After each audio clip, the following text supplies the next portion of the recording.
In the hour together, we're going to be learning what are the skills that we can hone to better navigate challenging interactions, any kind of emotional meeting. And you're going to be hearing a client conversation, which is a situation that we all face from time to time, so that we can listen to how does an average advisor handle that situation, and how does a high performer handle it. Parts of the job that used to be highly valued are now being devalued by artificial intelligence, which means that our ability to connect on a human level becomes more important than ever. You're sitting in front of a client or a potential client that you really want to win, and the meeting's not going well. It's not a train wreck maybe, but you know you haven't won them over. There are other people who are also interested in winning that business. So what's happening for you? Emotions are going on, mental chatter is going on. Do you have the ability to turn that meeting around? If I can shift all of my focus and attention to the client,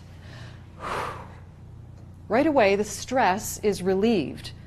So you might consider things like, you know, I'm really curious to know what makes this person tick.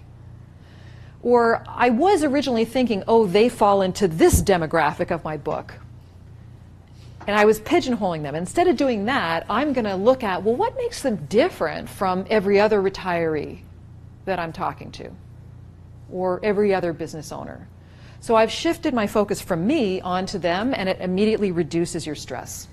Okay, so let's hear take two of the conversation with Advisor Mike and his client, Mrs. Perry. Now, in this case, he's done a little bit of work on his emotional intelligence.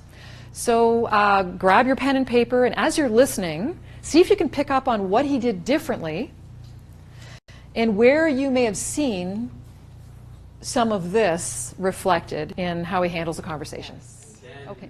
He asked questions to discover what the real issue was, which was an emotional issue.